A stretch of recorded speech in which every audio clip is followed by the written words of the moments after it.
Bom, senhoras e senhores, sejam bem-vindos a esse que é o primeiro episódio do nosso podcast aqui do Krav Maga, tá? O podcast ainda está sem nome, eu abri uma enquete lá no meu Instagram, @CarlosPrimoKravMaga.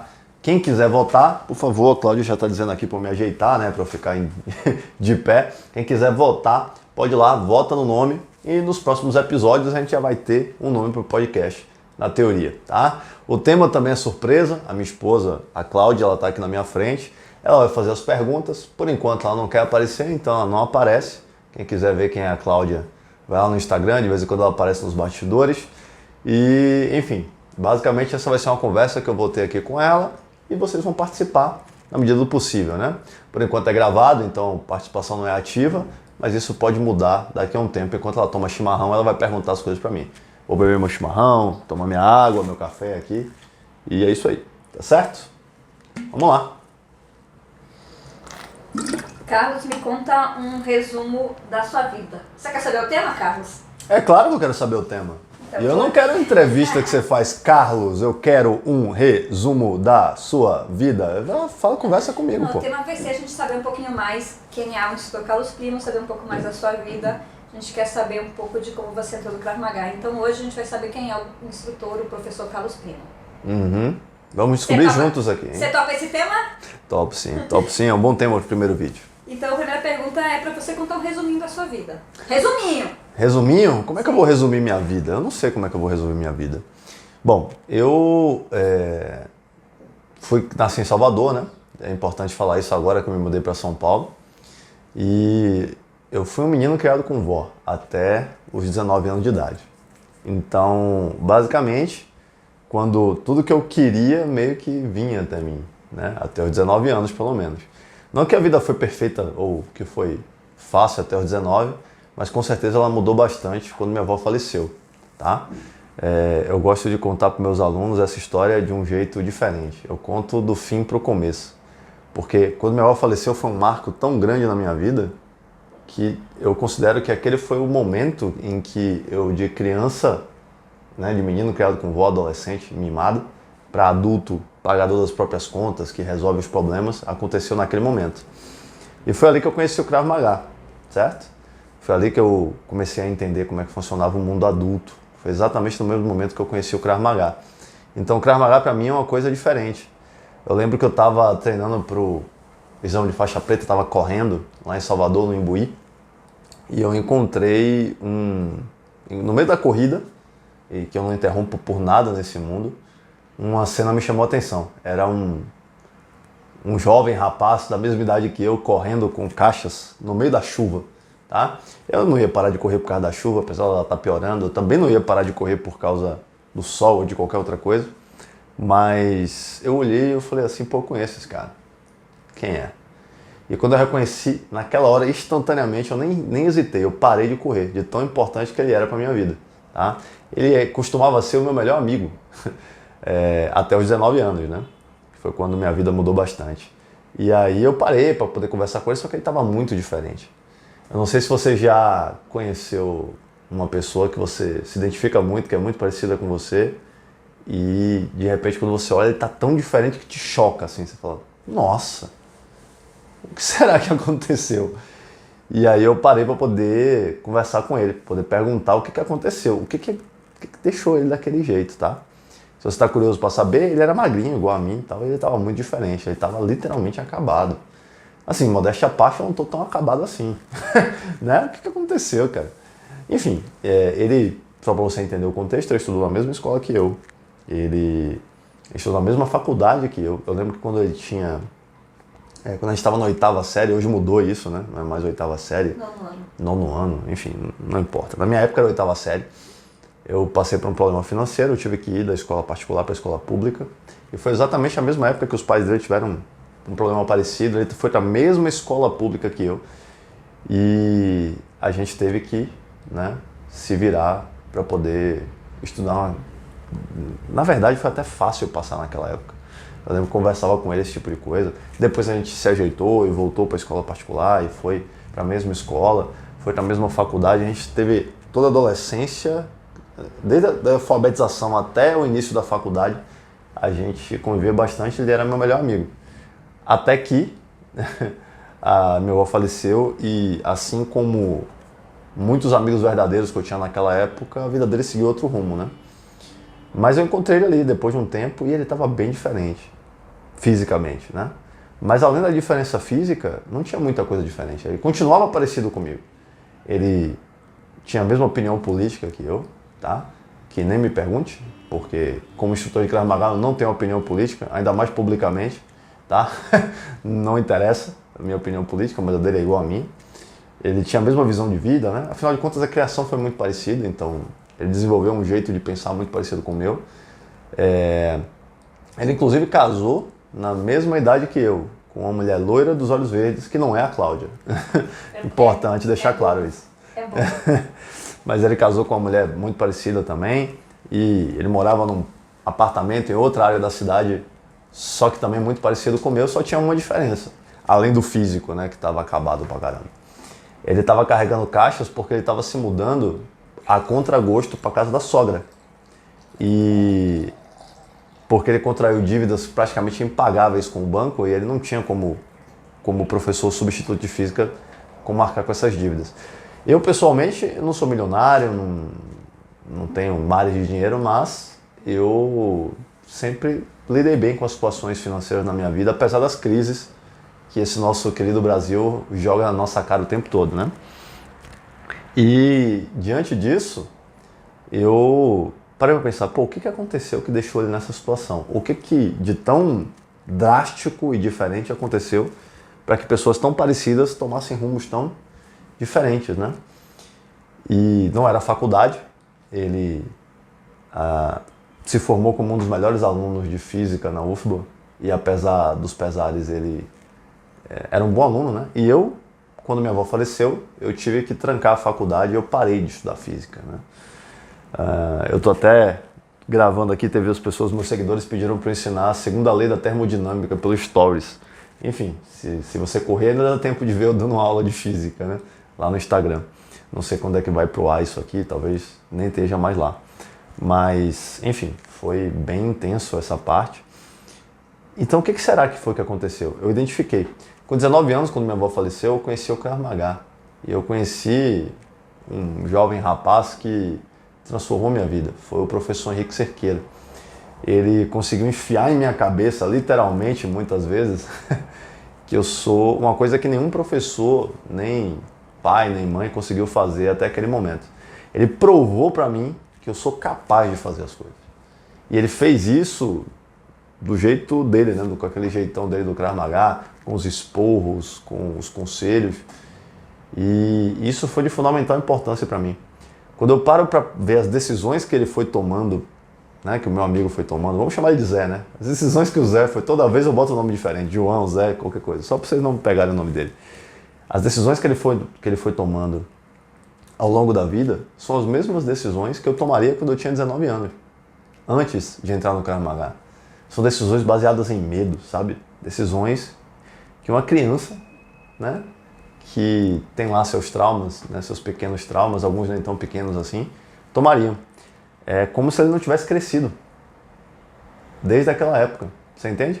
Eu continuo com uma opinião parecida com a dele, afinal de contas a gente tem a mesma origem, mas alguma coisa mudou e eu amadureci. Me parece que essa coisa não aconteceu com ele. Podia ser eu lá, sabe?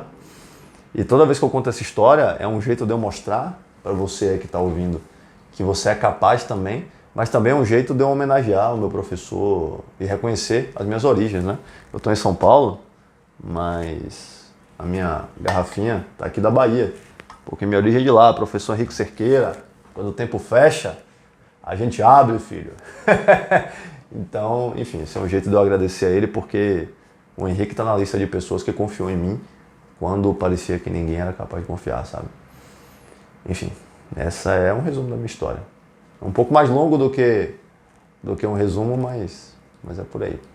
E depois do Krav Maga, tudo mudou, né? Aí eu virei instrutor e, enfim, tem muita coisa na história, esse é o resumo. Também conta, Carlos, qual é que era a sua dificuldade que você enxergava de problema na sua vida antes de você conhecer o Krav Maga? Eu não entendi a pergunta. Você quer que eu diga quais são os problemas que eu tinha? Antes do Krav Maga, isso. Dificuldades que você via na vida, problemas que você enxergava, antes de você conhecer o Krav Maga? Você disse que antes o Krav Maga era diferente e que depois do Krav Maga você já não é aquela criança que você era, né? Que você passou a ver vida diferente. Então, como é que era? Quais os problemas que você identificava, as dificuldades que você identificava antes de você conhecer o Krav Maga? Aí é que está o ponto, tá? Ao contrário do que eu poderia dizer aqui agora, eu não enxergava como um problema as coisas que hoje eu enxergo como um problema. Eram pontos cegos mesmo, tá? Você tem pontos fracos na vida. Isso daí eu não lembro onde é que eu vi, se foi... Eu li em algum livro, não sei se foi no Antifrágil, alguma coisa assim. Você tem pontos fracos, pontos fortes e pontos cegos, né? Os pontos fortes, você é bom. Você olha para aquilo, você é bom naquilo, você faz aquilo. Esse é o ponto forte. Toda vez que alguém testa você nesse quesito, você sobra, né? Você faz com maestria. É um ponto forte seu, tá? Tem os pontos fracos, que você sabe que se alguém te testar nesse quesito, você vai falhar. Tem gente, por exemplo, que é pavio curto. Se você provocar ele, ele explode, grita e tal, e perde a cabeça e faz besteira. Tá? Esse cara tem um ponto fraco nesse sentido. E tem os pontos cegos. Pensa em um cara que ele é pavio curto, mas ele não enxerga que ele tem pavio curto. Você pergunta para ele, cara, você é um cara nervoso? Ele, não, por quê? Já viu gente fazendo assim? Por que você está perguntando? Eu sou calmo, eu tô calmo. Esse cara claramente tem um ponto cego, ele não tá calmo, né? Desculpa ter estourado o áudio, né? Mas tem gente que é alcoolista, né? Não falo alcoólatra hoje em dia, que é alcoolista, mas ele não enxerga que ele tem esse vício. Tem gente que tem problema, mas não enxerga o problema. Eu tinha vários problemas. De comportamento mesmo, de forma de pensar, de forma de encarar a mim mesmo, que eu nem enxergava como um problema naquela época, mas eram coisas que poderiam me levar exatamente para onde esse meu amigo estava, né? Para ser uma pessoa endividada, uma pessoa que depende dos outros, uma pessoa que literalmente é incapaz de seguir a vida sozinho. Não que eu não tenha ajuda hoje, tá aqui a Cláudia me ajudando a gravar um vídeo. Não que eu não tenha ajuda do Mestre Kobe quando eu viajo para o Rio de Janeiro para poder treinar, mas é impossível você ter uma vida plena pensando do jeito que eu pensava. Eu posso garantir isso. Eu era um adolescente antes de entrar no Krav Maga. Um bom adolescente, um bom menino, né, que fazia as coisas que tinha que fazer, mas não era um adulto. O adulto pensa diferente, o adulto toma responsabilidade para as coisas que ele diz e faz. Tá? Eu não era capaz de fazer isso até entrar no Krav Maga. E esse era o principal. E o mais perigoso disso é que eu não enxergava isso. Eu não sei dizer exatamente se o que me fez enxergar isso foi a maturidade com o tempo, ou se foi de fato o Henrique me dando tapas, né, não literais. Alguns são literais sim, mas tapas morais mesmo, sabe? Eu lembro que teve uma aula que o Henrique ele colocou todo mundo para poder repetir esquerda e direita. Tá? Para você que não faz Krav Maga, esquerda e direita, literalmente você estica o braço para frente, joga peso, bate no alvo, no foco. Tá? Se tiver tempo aqui na edição eu coloco o pessoal batendo esquerda e direita para você entender o que significa. E aí, quando eu comecei a repetir esquerda e direita, os 10 primeiros golpes eu repeti muito forte. E aí depois troquei, o outro foi, repetiu, trocou, o outro foi, repetiu. Chegou uma hora que uma parte da turma começou a encher o saco. E aí uma parte começou a conversar, e o Henrique estava resolvendo outra coisa. Eu não lembro o que aconteceu alguma coisa na academia que ele tinha que resolver, ele deixou o pessoal repetindo, e ele foi resolver essa coisa. E eu continuei repetindo e repetindo, eu sempre gostei de treinar. Treinar para mim é um prazer. Então, era um dos momentos bons do meu dia. Eu estava aproveitando aquilo. Eu lembro que meu parceiro cansou assim, eu falei, então só segura esse foco para mim. Aí eu batia esquerda e direita, ao invés de trocar, eu fazia 10 flexões, levantava e batia. Pá, pá, pá, pá, pá. O Henrique não mandou fazer isso. Só fiz isso. Porque eu estava feliz, eu estava lá, era o meu momento. Mas chegou uma hora que eu vi que 80% das pessoas pararam de fazer. E ficaram conversando. E aí, o Henrique voltou. Quando o Henrique voltou, ele estava enfurecido. Para não falar um palavrão aqui. Ele estava muito nervoso. E ele andava pro lado. E o Henrique, quando ele ficava nervoso, Aí fica, né? Ele tá vivo. Ele não coça a cabeça com a mão. É a cabeça dele que coça a mão. Ele fica nervoso e olhava e fazia. E eu sem entender por que ele tava nervoso, né? Mas por via da... ele mandou todo mundo bater esquerda e direita. 1, 2, todo mundo bateu. Flexão, 1, 2, todo mundo fez flexão. E aí mandou todo mundo correr, e mandou todo mundo fazer, e todo mundo fez. 100% fez. Aí no final ele mandou todo mundo alinhar. Aí ele falou, senhores, eu tenho uma pergunta para fazer para vocês não precisam responder não. Guarda para vocês a resposta na cabeça, porque isso vocês têm que levar para a vida de vocês. Por que quando eu saí, vocês não fizeram exercício, não batiam esquerda e direita, mas quando eu voltei, eu falei para vocês fazerem, vocês fizeram. Eu disse para vocês fazerem, vocês sabiam o que vocês tinham que fazer, por que vocês não fizeram? Se na sua vida você tiver que ter alguém arrastando você pelo cabelo para você fazer as coisas, você não vai muito longe na vida não. Leva isso para a vida de vocês e boa noite. Aí ele fez o que dá.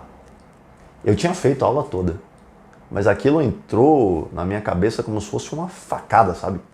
Eu olhei assim e falei, porra. Porque no Krav Maga ninguém tem que me arrastar para fazer nada, eu fazia tudo.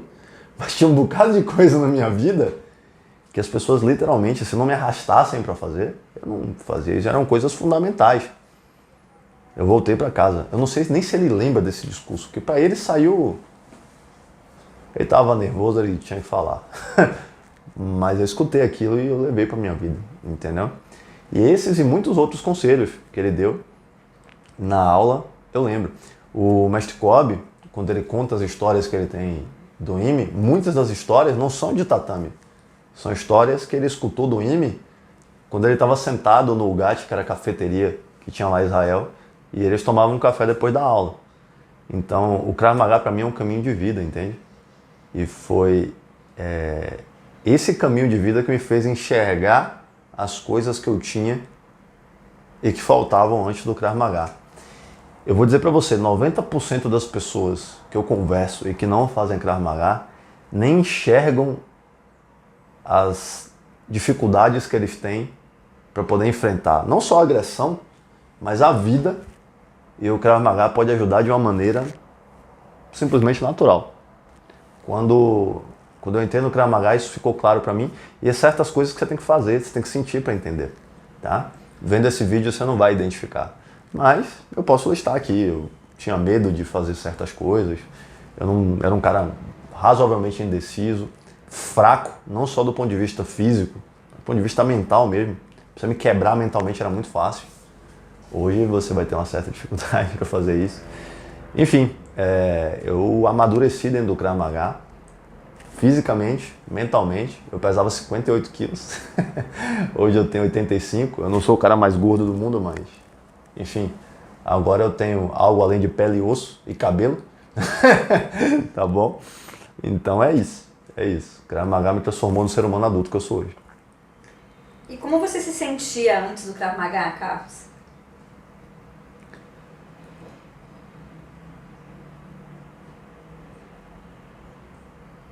Como eu me sentia antes do Krav Maga? Eu vou dizer uma palavra que pra mim é ruim, mas vai soar como uma coisa boa. Antes do Krav Maga eu me sentia confortável. O Henrique me ensinou isso pela primeira vez, mas ele não foi o único que me ensinou isso. Toda vez que eu me sinto confortável demais, eu começo a ficar puto comigo mesmo. Eu procuro alguma coisa para me incomodar. Eu não gosto de ficar confortável tempo demais. Não me entende errado. Eu descanso, eu jogo videogame, eu paro para ver vídeo, eu faço minhas coisas, eu tomo café. Isso é muito confortável. Essa cadeira aqui é confortável, eu busquei isso. Mas eu não gosto de ficar confortável demais. Antes do Krav Maga, eu tinha minha avó. Se eu quisesse tomar um café com leite, era só eu chegar e falar assim, ó, vó, eu tô com fome, você pode fazer um café com leite pra mim?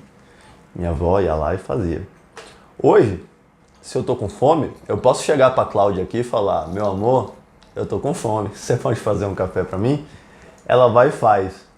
mas ela vai dizer, você pode fazer o café que eu faço que eu faço o pão. E a gente divide as tarefas, tá? É bem diferente. E quando eu morava sozinho, eu tinha que ir lá e fazer meu café e o meu pão, né? E eu estava muito confortável na minha vida. Aí minha vida fez assim, ó. Pluf! E aí eu conheci o Krav Maga. E o pior de tudo é o seguinte, quando você está confortável, mas você é capaz de lidar com o desconforto, tá tudo bem. Mas quando você não tem essa capacidade, você vira escravo das coisas que você é confortável. Eu vou dar um exemplo para você. Eu tenho essa cadeira aqui. Essa cadeira é muito boa, muito confortável. Se eu quiser, eu não vou fazer aqui que não cabe, né? Mas eu posso deitar nessa cadeira maravilhosa. Agora, antes dessa cadeira aqui, quando eu fiz a mudança, eu peguei esses escudos que estão aqui do meu lado. Eu fiz um montinho, os escudos do Krav Maga, eu fiz um montinho. Não aparece. Cadê que eu vou pegar? Eu fiz um montinho com 8 escudos desse aqui, ó. Botei, montei, um em cima do outro, e eu sentei em cima desses escudos. Deixa eu ajeitar aqui o fio. E eu vou dizer pra você... Não é confortável. Não é confortável. Não é. Não é confortável. Minha coluna ficava esquisita, eu não conseguia trabalhar a quantidade de horas que eu trabalho aqui, mas eu deixei de trabalhar por isso? Claro que não. Trabalhei, sentei, fiz o que eu tinha que fazer. Essa mesa aqui, ela é muito boa, muito confortável. Mas antes dela, a Cláudia fez até um vídeo da gambiarra aí, eu vou ver se eu consigo botar na edição. Eu peguei um bocado de coisa, botei uma prateleira, montei meu computador em cima. Esse computador aqui, ele é muito bom, ele resolve, tem 2 telas. Mas quando eu tinha uma tela só, eu resolvia, eu dava um jeito, eu trabalhava no notebook, eu trabalhava no celular. Quando eu viajo, eu dou meus pulos. Eu não tenho problema nenhum de trabalhar desconfortável. Eu não tenho problema nenhum de lidar com desconforto. Isso eu adquiri no Krav Maga. É uma prova maior do que deixar uma academia montada de 3 andares, botando em lindo, com vários alunos que te amam em Salvador, para começar do zero em São Paulo. Uma academia que não tem tatame. Com sorriso no rosto. É verdade. Recebendo alunos novos que são maravilhosos também, que a gente espera que também ame. Pode estar dando um bom exemplo. Eu vou dizer que eu estava confortável em Salvador. Tava assim. Tinha algumas coisas desconfortáveis lá, mas tem em todo lugar, né? Agora eu vim para uma posição muito mais desconfortável aqui em São Paulo, por conta de oportunidade de crescimento e tudo mais. E eu vou dizer mais, o Ime ele sempre falava, seja bom o suficiente para evitar o conflito. O mestre fala isso também. Mas isso não quer dizer que você vai evitar o conflito a qualquer custo. Isso quer dizer que você tem que estar pronto para enfrentar o conflito. Tão pronto, só de você olhar para a situação nem acontece. Entende? Então é mais ou menos por aí. Existe uma diferença muito grande entre a pessoa que atravessa a rua para evitar o assalto porque não quer problema e a pessoa que atravessa a rua porque quer evitar o assalto porque sabe que vai morrer se acontecer alguma coisa. Essas duas pessoas pensam bem diferente. E antes do Krav Maga eu me sentia confortável, mas eu era escravo desse conforto. Entende? Depois do Krav Maga eu me sinto livre. Eu continuo confortável, tá? Mas de um jeito diferente. E como você conheceu o Krav Maga? Essa história é legal. Eu conheci o Krav Maga quando eu tinha 18 anos, 19 anos, né? Foi exatamente na mesma época que minha avó faleceu, tá? Basicamente minha avó faleceu em um mês, na outra semana, basicamente, eu fui fazer minha aula experimental. E eu não estava numa época muito tranquila da minha vida e nem estava nem aí para mim mesmo, né? Aí eu cheguei na academia do professor Henrique Cerqueira, todo largado, sabe? Com a roupa esquisita, com o cabelo esquisito, com piercing na língua. Todo errado, errado não, né? Todo largado. Se eu procurasse uma palavra para me descrever naquela época, eu era completamente desleixado. Entendeu? Muito desleixado. Tanto que eu cheguei atrasado. E aí eu cheguei atrasado na aula. Quem me trouxe foi um amigo meu chamado Nailton. Explica um pouco como o Nailton te convenceu aí. Ah, o Nailton, é verdade. O Nailton foi um menino que eu vi a gente chamava ele de Coisa. Por que a gente chamava ele de Coisa? Pergunta pro Henrique. Porque foi ele que botou esse apelido, eu não tenho a menor ideia. Tá? Mas o Nailton gostava desse apelido, tá? Aí eu lembro que ele entrou no Krav Maga. Assim que ele entrou no Krav Maga, eu já fazia Kung Fu, boxe, fazia um bocado de coisa. Você conhecia ele de Tava mais tempo. tentando me encontrar nesse mundo, né? E Você conheceu o Nailton desde quando? eu conheci o Nailton desde quando eu comecei a namorar minha ex-namorada. A Cláudia tá aqui, fez cara de estranha. Eu tenho um passado. Todos temos. Mas é um passado tranquilo. Ela foi minha primeira namorada. Eu comecei a namorar com ela com 17 anos e eu conheci o Nailton nessa época. O Nailton devia ter o quê? 9? 9? 10? Um menino pequeno. Era novinho mesmo. Bem novinho. E eu tinha 17, né? Não, eu não tinha 9, ele tinha 11. Eu tinha 17. Porque aí quando eu tinha 19, ele tinha 13. Ele era uma criança. Ele era uma criança. Uma criança que me enfiou porrada. Com 13 anos. Com 13 anos. E você fazia Kung Fu tinha tempo E já. eu fazia Kung Fu tinha 3 anos. Eu falei, eu não vou deixar esse moleque. 13, 15, eu não lembro a idade. Eu acho que ele tinha 15 anos quando ele me enfiou porrada. A primeira vez, ele tinha 13 quando ele entrou no Krav Maga. E foi quando eu conheci ele. Eu tinha 17. Caramba, eu vou me confundir com as datas aqui. Então, ele entrou no Krav Maga, ele tinha 17. Não, ele já não tinha 17, ele tinha 13. Cássio. Você conheceu o Nailton e entrou no Krav Maga. Eu tinha 17 anos. Ele entrou no Krav Maga. Certo? Certo. Beleza. Aí eu acho que ele tinha 13 anos. E aí, nessa época, eu já fazia Kung Fu e tudo mais, aí me chamou pra fazer um treino. Então imagina, o menino tem 13 anos, eu tenho 17, bem maior que ele. Mas a gente fez uma brincadeira e eu olhei pro menino e falei, pô, Criança. não dá, né? Esse negócio desse Krav Maga aí deve ser meio esquisito. Beleza. E foi um treino de playground, assim, sabe? 2 amigos brincando e tal. E aí, 2 anos mais tarde, 2, 3, não importa. Eu já estava foi um pouco antes de eu entrar no Krav Maga. Ele já estava na faixa amarela, laranja, alguma coisa assim. Tava quase indo para laranja. E aí eu chamei ele para fazer outro treino, né? Pra gente brincar. E você bem mais tempo no Kung Fu. Continuei treinando, continuei fazendo minhas coisas. E aí quando eu fui treinar com ele, com o Nailton, Ele continuava sendo uma adolescente? ele continuava sendo adolescente, 15 anos dessa vez. Mas o menino me destruiu na porrada, eu não conseguia achar ele mais. Eu falei, o que aconteceu com esse menino? Peraí que a gente vai resolver isso. Bom, da história, fui lá fazer uma aula experimental. Fui eu e ele.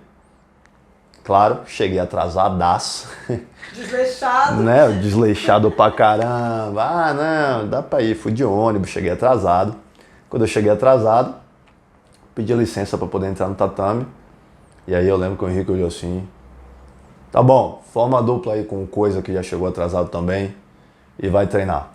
E aí o Nailton me ajudou a treinar soco foice, né? Eu falei assim, bom, eu já fiz boxe, já fiz Muay Thai, Taekwondo, Jiu-Jitsu, eu sei socar, né? Então tá tudo certo. Aí ele pegou o foco, eu fechei a minha mão, que dava pra passar um boi aqui, não fechei a mão direito, e fiquei com toda a força uma pancada no foco. Pá! Quase que eu ferro o meu dedo. Que foi? Estourou alguma coisa? Deu um chute no... Você deu um chute na câmera? Boa. É bom que tem sonoplastia. Aí eu machuquei meu polegar. Eu falei assim, eita. Aí o Nailton falou, mas eu mandei você fechar a mão. Eu falei, né? Eu pensei que tava fechada. Aí ele me ensinou a fechar a mão. E aí eu vi que eu não sabia nada. Foi a primeira lição de humildade que o Krav Maga deu pra mim. A segunda veio logo em seguida. Porque o Henrique chegou e falou assim, bom, agora separa. Quem é graduado vai pra lá, quem não é graduado continua fazendo o que tá fazendo. Faixa branca continua fazendo o que tá fazendo. Ele falou assim. Aí eu olhei pra minha cintura, não tinha faixa nenhuma. Então eu não sou faixa branca. Olhei pro lado, graduado certamente eu também não sou. Eu procurei alguém pra fazer dupla, todo mundo se fechou nas duplas, eu não achei ninguém. Eu falei, bom, então, né? O que eu vou fazer? Não sei. Peguei o foco, coloquei no meu colo, tinha uma cadeira na beira do tatame, sentei na cadeira confortavelmente, como eu já era confortável, né? E fiquei olhando a aula. Aí... Lembra que eu falei que o Henrique, quando ele tá nervoso, a cabeça coça a mão? Aí o Henrique olhou pra mim assim, fez assim, olhou pra mim, ele não sabia meu nome, aí olhou pro Coisa, olhava pra mim, aí falou, Coisa, como é que é o nome dele? Como é que é o nome dele? Aí o Coisa falou, é Carlos.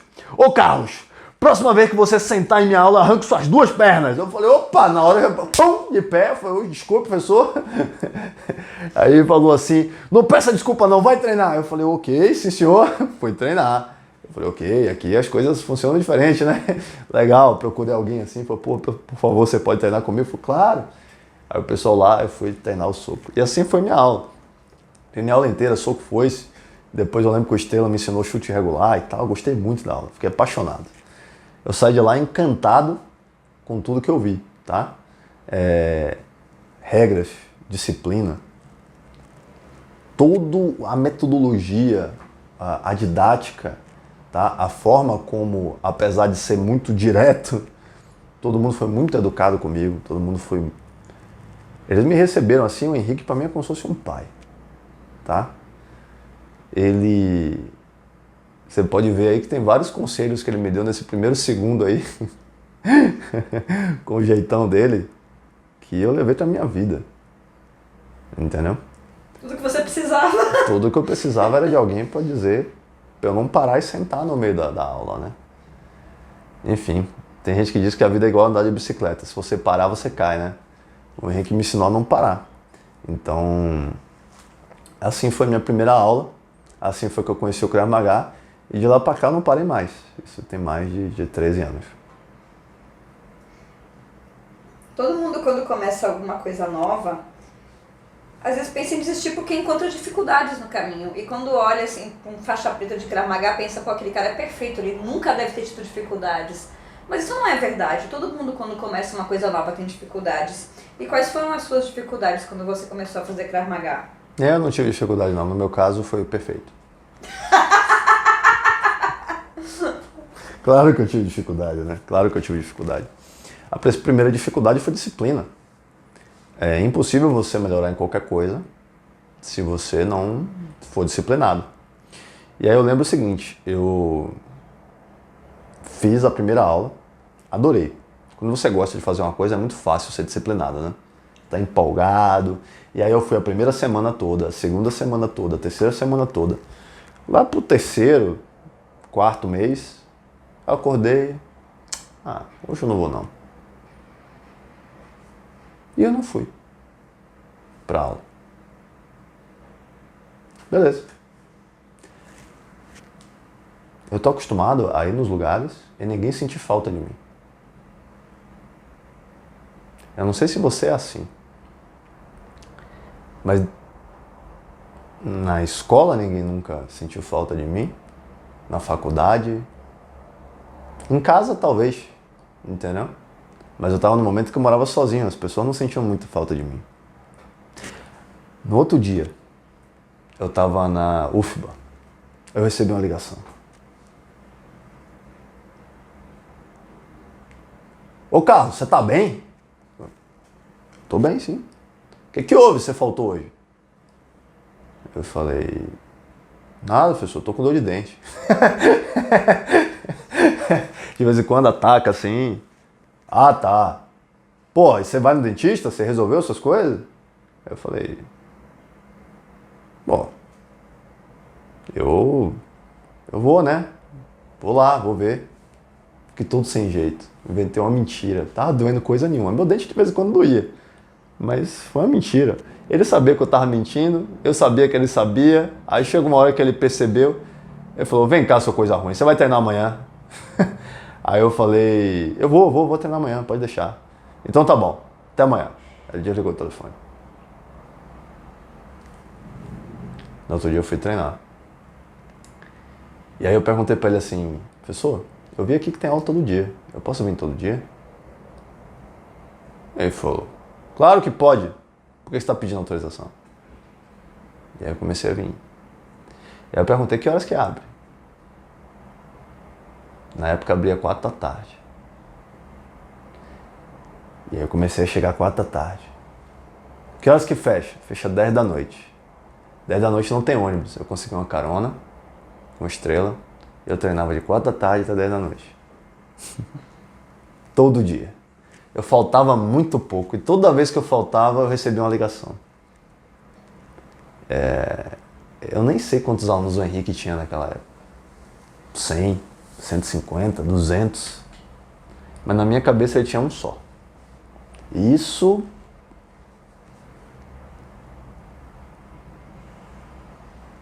não tem preço. Foi difícil, mas eu levei. E eu trago isso para mim até hoje. Tem alguns alunos que faltaram. É que eu fico desconfortável mesmo de falar essas coisas. Tem alguns alunos que faltaram esses dias aqui para mim. E eu tava entrando em contato com eles mais cedo. Aí alguns deles acharam até esquisito. Por que você tá me ligando? Né? Mas vem daí. Vem daí. Vem do curso instrutor também. O mestre Kobe, ele fala que a gente tem que cuidar do aluno um por um. Não é para paricar o aluno, mas quer entender o que está acontecendo, né? E você pode ver, o Henrique nunca me paparicou, nunca cuidou de nada para mim. O que você quer? História no meu joelho. Mas ele se preocupava comigo. Ele me fez entender que, enfim, é importante ter disciplina, ter essas coisas. E a primeira dificuldade que eu tive que superar foi essa. Não parar de fazer as coisas, né?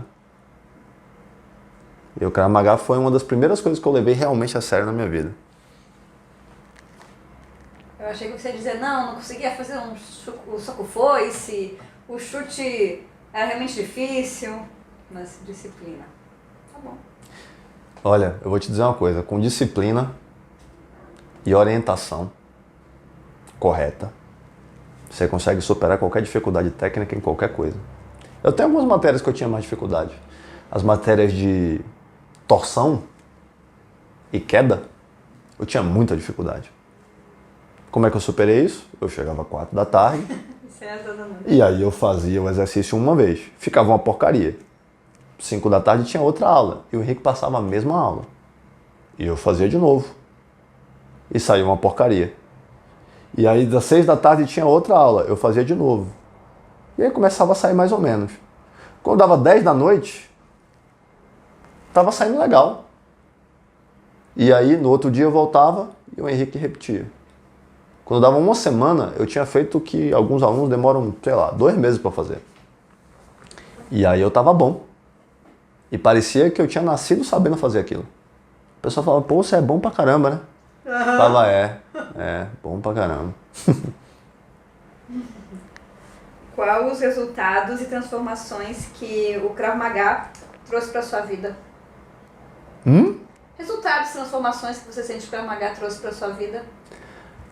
O principal resultado que o Krav Maga trouxe na minha vida, além do propósito, que hoje em dia o Krav Maga para mim é um caminho de vida, né? Mas o principal é a capacidade de lidar com o medo, com as inseguranças que todo mundo tem, né?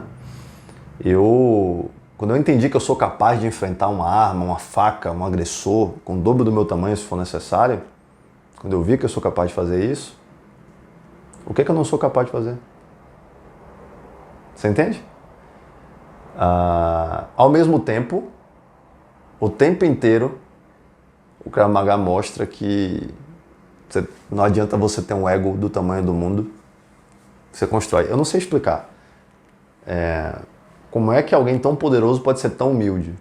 Você entende? Eu olho para o Henrique, eu vejo isso. Eu olho para o mestre Kobe, eu vejo isso. Entendeu? Então, a maior transformação que eu tive em relação ao Krav Maga foi entender que eu sou capaz de fazer qualquer coisa, mas que eu não preciso passar por cima de ninguém para isso. Nem depender de ninguém para isso. Eu posso contar com a ajuda das pessoas, mas eu não preciso depender de ninguém. E como é que você se sente em relação a isso? Poderoso. Poder, eu acho que é a principal transformação em relação ao Krav Maga. Tem muita coisa que quando você pega o jeito para poder fazer, você ganha uma nova habilidade, Krav Maga é o tipo de coisa que quando você entende, você se transforma numa criatura imparável. No livro do mestre, tem um trecho lá que ele fala que o direito à defesa pessoal é um direito universal. Todas as culturas desenvolveram versões desse direito, né? Porque eu acredito que isso é um direito natural de toda criatura, de todo ser humano. Eu diria até de algumas outras criaturas, mas falar de direito de uma criatura que não se comunica é complicado. Mas falando dos seres humanos, eu acho que isso é um direito natural. Mas não adianta você ter esse direito se você não tem essa capacidade. E aí entra uma coisa que eu sempre falo, o direito de se defender, ele é universal. Eu não conheço nenhuma cultura que prosperou e que não tem esse direito lá enraizado na cultura. Agora, a capacidade de se defender só vem com treino. Não adianta nada a gente garantir esse direito se as pessoas não sabem se defender. Eu adquiri a capacidade de se defender depois que eu entrei no Krav Maga. E isso me deu o poder de exercer esse direito e muitos outros. Porque sem esse, você vai fazer o quê? Você vai ceder à primeira ameaça, né? E o que aconteceu na sua vida que você nunca imaginou que seria possível depois que você entrou e começou a praticar no Krav Maga e teve esse grande resultado? Primeira coisa, eu me mudei para São Paulo. Então não foi a primeira coisa. Não foi a primeira, mas isso sem dúvida eu não imaginei que fosse acontecer, tá? Eu tô aqui em São Paulo por causa do Krav Maga. Então a primeira coisa foi você se tornar instrutor. Me tornar instrutor eu queria desde o primeiro momento, porque eu queria ser o Henrique. Mas se você não tivesse entrado no Krav Maga... Eu não sabia que era possível, mas quando eu olhava pro Henrique, sabe quando você... Isso, chuta meu negócio. Perdão. Quando técnicas. Quando eu olhava pro Henrique, eu falava, eu quero ser igual aquele cara ali. Eu quero ser igual aquele cara ali. Entendeu? E quando você entrou, você imaginava que isso fosse possível? Ou você só desejava? Eu só desejava. É um sonho distante. Entendeu? Assim como a gente quer ser bilionário, ou ter uma casa grande, ou qualquer coisa. E quando você começou a ter os resultados do Krav Maga, se tornar poderoso, por conta da capacidade de se defender, você começou a ver que isso era possível? Sim. Eu nunca contei isso em vídeo, mas a primeira seletiva de instrutor que eu fiz, eu perdi. Eu fiz a seletiva, fui para o Rio, fiz teste físico, fiz avaliação técnica, psicoteste, tudo que um instrutor tem que passar, e eu perdi. Eu lembro que eu fiquei muito frustrado de ter perdido, né? Eu questionei até se eu era capaz de ser instrutor, ou se, sei lá, talvez tenha alguma coisa que aconteceu. Mas hoje, olhando, né, quando a gente olha para trás, fica mais fácil enxergar o todo, né? Eu sou um instrutor muito melhor do que eu seria se eu tivesse passado daquela primeira vez. Qual era a sua graduação quando você fez a primeira seletiva? Faixa laranja. Era faixa laranja. Você acha que você era maduro o suficiente naquela época? Não, claramente não. Tanto que eu perdi, né? E eu acredito que, agora, eu não sei exatamente o motivo, o mestre não fala, mas pode ter sido falta de maturidade ou falta de alguma técnica. Ou o mestre olhou e sentiu que não era o momento ainda, talvez mais tarde. Agora, isso aí eu acredito que o mestre valoriza também, eu pelo menos valorizo bastante. Tem muita gente que quando faz a seletiva para instrutor, vê o rigor, vê a necessidade, vê tudo isso, perde e para de treinar. Desiste do Krav Maga. Fala, isso não é para mim. Se ele não me quer, eu não quero. Então eu não quero brincar mais, corta aqui. Tem gente que olha, perde, fala, nossa, eu tenho que melhorar. Eu tô nesse grupo aí. Eu perdi, eu vi que eu tinha que melhorar. Eu lembro que na primeira seletiva que eu fiz, a gente tem teste físico, eu tinha feito 12 barras. No segundo eu fiz 20 barras. No primeiro eu tinha chegado num tempo da corrida, eu não lembro exatamente, eu acho que era 11h35. No segundo eu cheguei em 11h15. Eu melhorei todos os índices do teste físico. O técnico, inquestionavelmente, eu estava melhor. Eu passei um ano treinando a mais, né? Eu estava muito melhor tecnicamente também. Você já tinha sido graduado para verde? Eu já tinha sido verde, sim, já era faixa verde. Já tinha algum tempo na verde já. Enfim, no segundo eu melhorei e melhorei muito, muito, muito. E eu vou dizer para você, não só nisso, mas em outras coisas também. Então, eu procurei fazer tudo melhor. Até o teste da piscina, eu pedi para o Otávio, né, o professor Otávio, que ele é salva-vida também, para poder me ajudar, me ensinar alguma coisa a respeito de natação. Eu sabia nadar, eu já nadava. O próprio Otávio falou, pô, você nada até direitinho, você não é profissional disso, dá pra ver, né? Mas você nada certo, não tem nada de errado com sua natação. Mas eu melhorei, eu procurei fazer, e enfim. Até hoje, tudo que o mestre fala pra mim, assim, eu escuto, eu tento aplicar e fazer, e melhorar, porque eu sei que tem pra melhorar. Até quando eu acho, porque eu sei que eu tenho pontos cegos até hoje. Eu sei que tem alguma coisa hoje que está me atrapalhando e eu nem sei que está me atrapalhando. E são pessoas que se importam comigo e que sabem mais do que eu, que vão me apontar essas coisas. Por isso que eu escuto minha esposa, por isso que eu escuto o Mestre Kobe, escuto todo mundo e faço o meu melhor para poder melhorar. Naquele momento da primeira seletiva, estava faltando alguma coisa que naquele momento eu não vi. Se eu tivesse visto, eu tinha treinado e melhorado, né? E mais tarde eu melhorei, fiz, passei e me tornei instrutor. Eu não imaginava que fosse possível eu construir uma das maiores academias da Bahia. Principalmente na região da Cidade Baixa, que todo mundo dizia pra mim que era impossível ter Krav Maga lá. Alguns até riram da minha cara quando eu falei que eu ia pra lá. Enfim. Aí não só fiz, formei um instrutor, deixei lá, Ricardo Sena. Ele não é instrutor ainda no momento desse vídeo, mas ele está se formando. Se ele perder, arrancar a cabeça dele, mas ele está treinando bastante para isso. Vou deixar ele lá. Por enquanto eu ainda estou responsável pela academia lá. Então, enfim, tem muita coisa que eu fiz que eu não achei nem que fosse possível. Na época que eu entrei no Krav Maga, eu achava que não era possível nem eu me sustentar como adulto. Com o meu trabalho. Eu achei que eu ia depender de alguém para sempre. Entendeu? E o Henrique nunca pagou minhas contas. Ao contrário, eu que pagava para ele. Mas ele mostrou que eu era capaz. E isso aí ninguém tira, sabe? Quando você entende que você é capaz de fazer as coisas, aí você vai e você resolve. E o que significa o Krav Maga na sua vida hoje? A minha missão dentro do Krav Maga é fazer com os meus alunos, lá da Bahia, daqui de São Paulo e de onde eu estiver, um pouquinho do que o Henrique fez comigo. Se eu conseguir fazer com esses alunos uma fração do que o Henrique fez comigo, eu sou uma pessoa, eu fiz o mundo melhor. Tá? Eu não acredito que a solução para o mundo vai vir do governo, eu não acredito que a solução do mundo vai vir dos céus, dos empresários, da terra, do chão. Eu acredito que a solução do mundo vai vir dos indivíduos. Cada pessoa. Eu mudo o meu mundo, mudo o mundo das pessoas ao meu redor.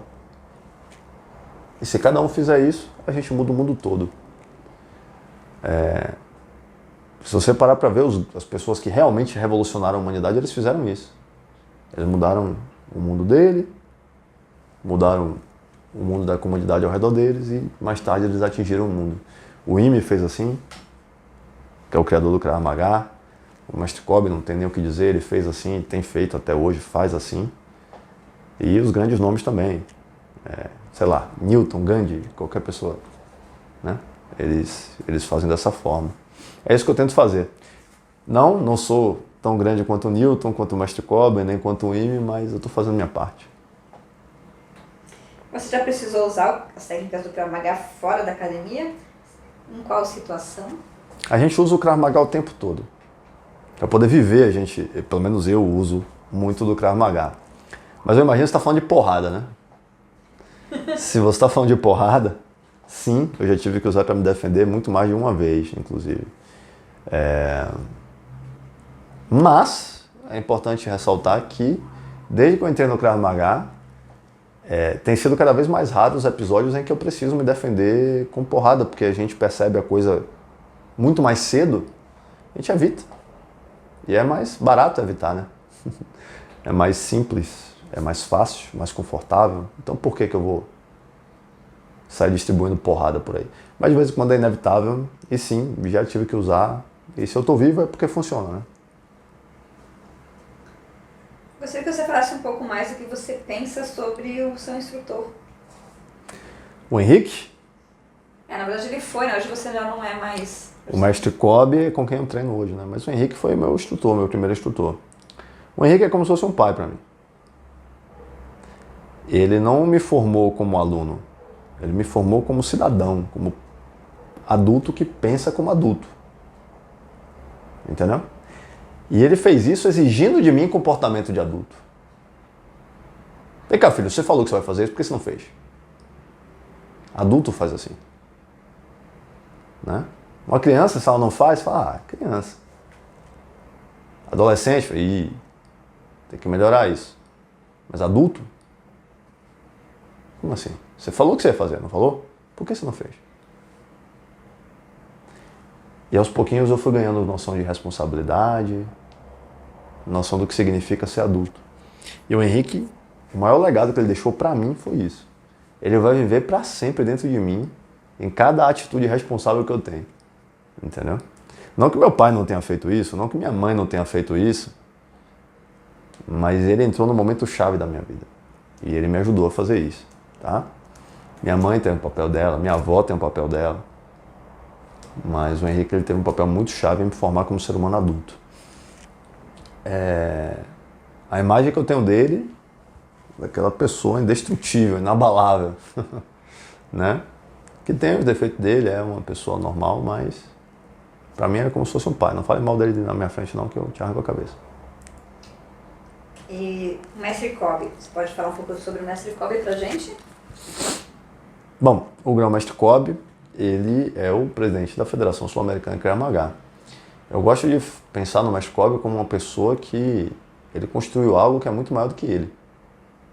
Ele está construindo algo que é muito maior do que ele. Tá? E essa é a característica de uma pessoa grandiosa. Porque mesmo que ele pare de trabalhar hoje, ele fala assim, ó, não quero mais, ou porque ele ficou doente, ou porque ele não quer. Mestre Kobe não fica doente. Não fica, né? Verdade. Ele quer curtir a vida. Exato, porque ele parou, né? Decidiu tirar férias. Não tem como parar mais do que ele fez. Aqui é o vídeo institucional. Quem quiser pode procurar no YouTube, né? Digitar Federação Sul-Americana de Krav Maga. Krav Maga das Américas. Krav Maga das Américas. E você vai encontrar esse vídeo. Um vídeo institucional que conta a história do Krav Maga. Esse vídeo foi gravado há bastante tempo atrás, mas ele representa mais ou menos o que significa a federação. Não tem como separar essa coisa. Mesmo que separe o mestre, você não para mais a federação. A federação é a maior federação de Krav Maga do mundo. Ninguém sabia o que era Krav Maga antes do Ninguém Mestre Kobe sabia nem no Brasil. falar Krav Maga antes do Mestre Kobe vir para o Brasil. E o Mestre Kobe estava contando para mim esses dias. Eu vim para São Paulo e eu cheguei para ele aflito, falando, mestre, eu estou preocupado porque em São Paulo as coisas custam mais caro, eu tenho minha esposa, eu não sei, eu quero que vá um pouco mais rápido e tal, como é que o senhor pode me ajudar? Aí ele falou para mim, deixa eu te falar uma coisa. Eu morava em Israel. Quando eu dava aula em Israel, eu tinha caminhões de alunos. Literalmente, caminhões de alunos. O pessoal fretava um ônibus, viajava 1 hora. Em Israel, 1 hora é muito tempo de viagem, tá? Porque o país é do tamanho de Sergipe. Exagero, tá? Não é do tamanho de Sergipe. Mas não é muito maior. Tá? Então é muito pequeno. Então 1 hora de viagem é muito tempo. E o pessoal vinha para treinar com ele. Na região dele, porque era com ele. E aí ele saiu de lá e ele veio pro Brasil. Que ninguém sabia quem era o Mestre Kobe. Ninguém sabia nem falar Krav Maga. Ele falava que defendia arma de fogo, o pessoal ria da cara dele.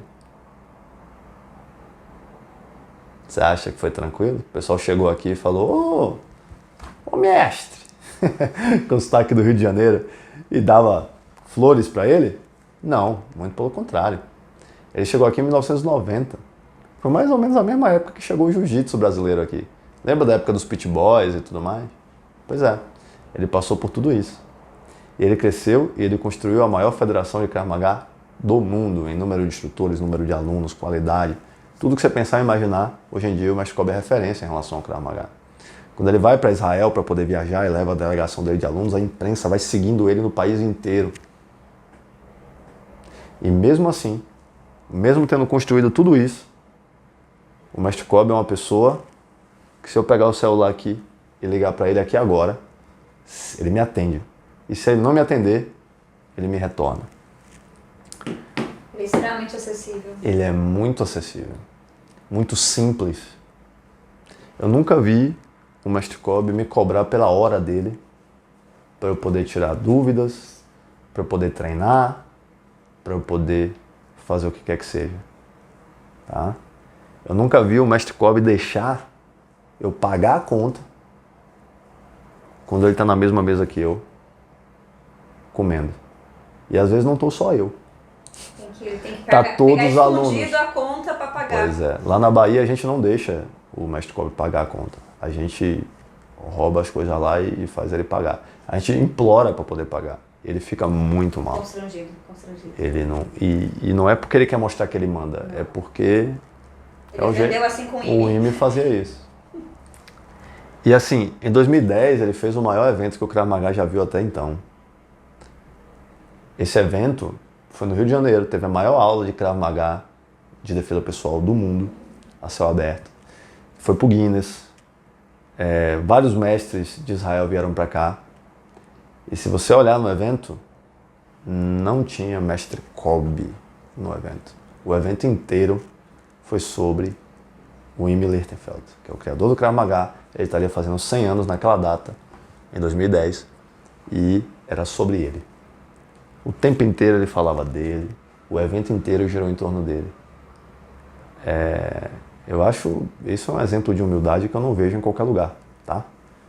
De um modo geral, quando eu vou fazer o que dá lá nos treinos, a gente vira, faz o que dá para o IME, vira, faz o que dá para o instrutor. A gente não está fazendo reverência ao IME como se ele fosse um Deus.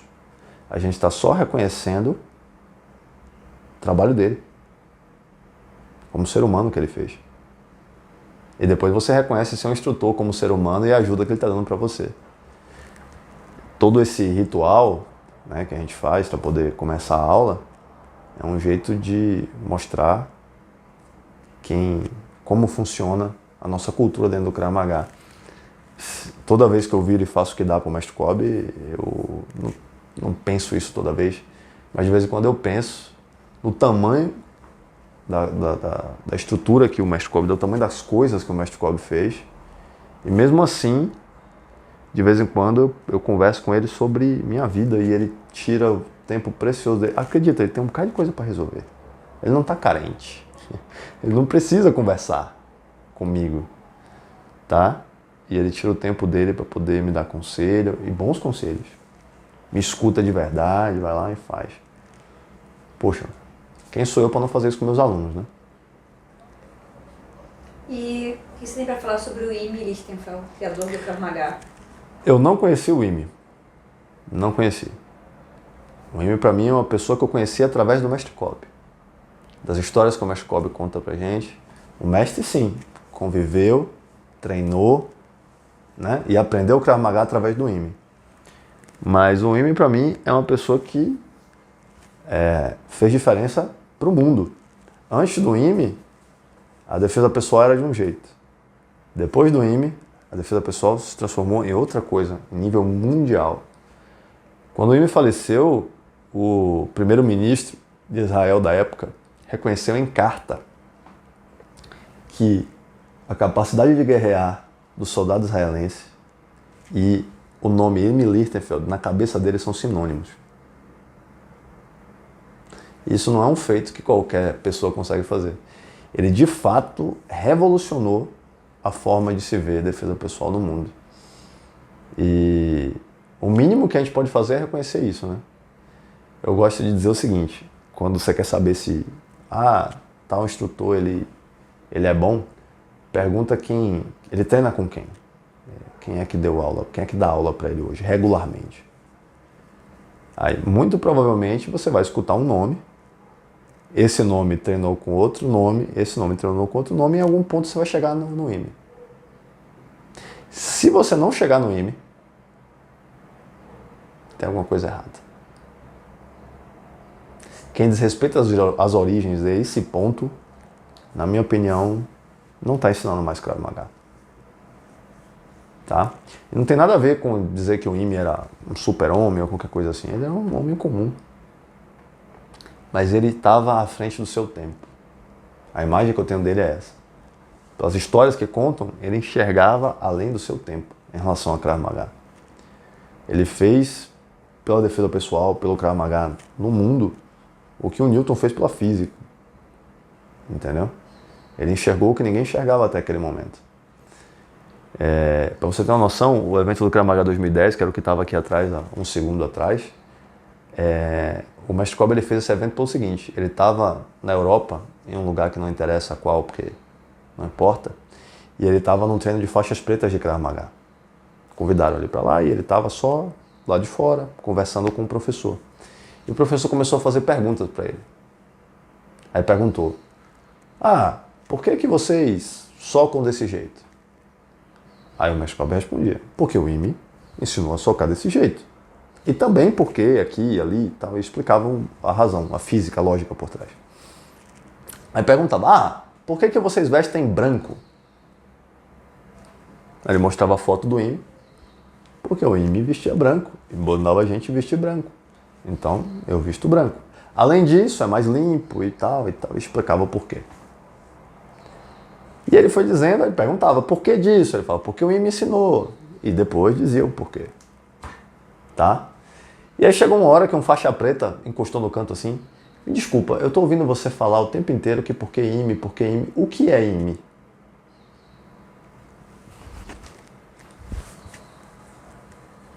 Cabeça coça a mão. Nossa!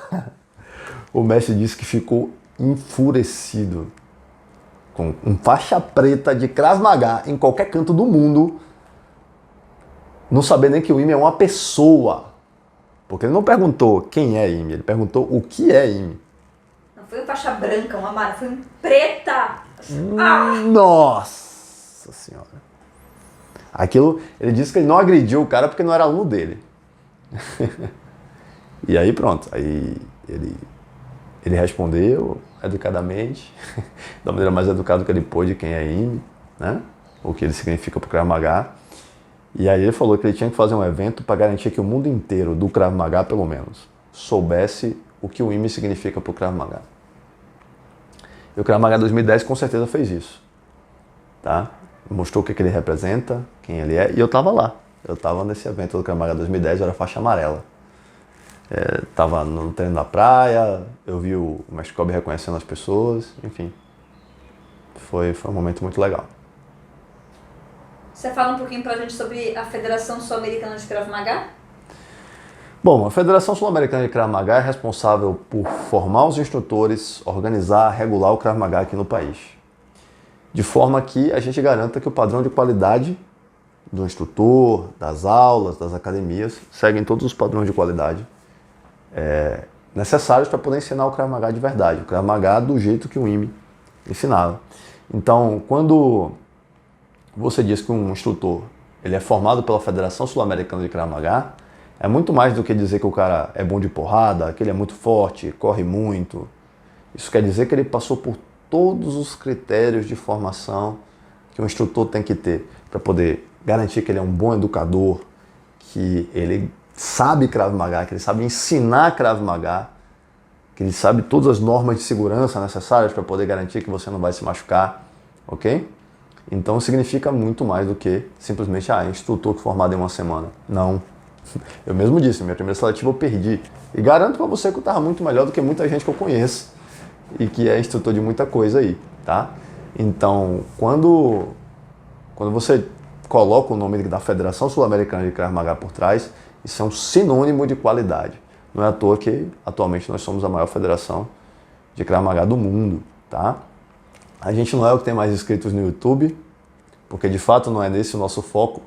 Não é o que tem mais alcance na internet, porque de fato não é esse o nosso foco. Nosso foco é um só: fazer nosso aluno melhor.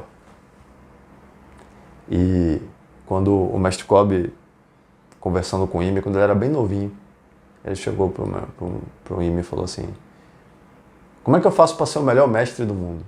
O melhor professor de Krav Maga do mundo?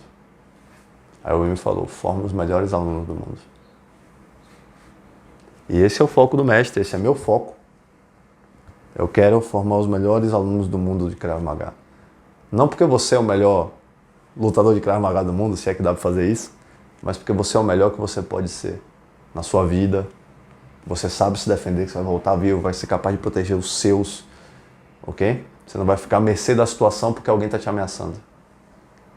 É sobre isso o Krav Maga. Você ser capaz de andar de cabeça erguida independente do ambiente violento que te cerca. E isso é muito além de saber se defender de uma faca. Uau! É isso, Carlos. Essas são as perguntas que eu tinha elaborado para você poder contar um pouco de quem você é para as pessoas conhecerem mais quem é você. Eu já conheço bastante. Quer dizer mais alguma coisa antes de encerrar o vídeo? Bom, para você fazer uma aula experimental gratuita de Krav Maga, é só você ir em kravmaga.com.br, clicar em academias, tem todas as academias do país. Se você mora aqui em Perdizes e está vendo esse vídeo, eu sou o professor responsável pela região de Perdizes e Pompeia aqui em São Paulo atualmente. Então, é só você procurar o link aqui na descrição, você com certeza vai conseguir se inscrever para poder fazer uma aula experimental 100% gratuita. Meu convite é esse, vem, faz uma aula, vê como é que você se sente, e você vai entender que tudo isso que a gente falou aqui não é da boca para fora não, acontece mesmo e acontece no país inteiro, na federação inteira, na Argentina, no México, aonde a gente está, você pode ter certeza que tem exatamente o que você está vendo aqui na tela, exatamente o que eu estou dizendo aqui, tá? Tem um dito judaico que diz que o entendimento não é uma coisa que é como uma lâmpada que você fala, oh, eureka, entendi. O entendimento, na verdade, é uma coisa que você sente, que você vive. Você só entende de fato o que significa uma coisa quando você vive essa coisa. Portanto, eu nunca vou saber o que significa ser mãe. Eu não vou ficar grávido, eu não vou carregar a criança de 9 meses no meu ventre, eu nem vou ser pai também porque eu não quero ter filhos. Mas eu já tenho os filhos lá, são meus alunos, mas eu não vou saber disso porque eu não vivi isso. Então, para você entender o que é o Krav Maga, não existe nenhuma outra forma melhor do que você ir lá, tirar seu sapato, entrar no tatame, fazer kidá e fazer a sua primeira aula. Para cada um essa experiência é única e com certeza você vai querer fazer a sua também. Tá certo? Então vem, faz uma aula e é isso. Eu vou finalizar o vídeo aqui convidando você para se inscrever no canal, clica aqui no sininho, marca as notificações. Esse é o primeiro. Se você tem alguma sugestão de tema, deixa nos comentários, tá certo? Enfim, compartilha com todo mundo. Esse é o início de um projeto que, se der certo, vai ter muito mais. E com certeza eu faço isso com o maior carinho, né? É uma missão de vida para mim. É isso. Um abraço, tchau e até a próxima.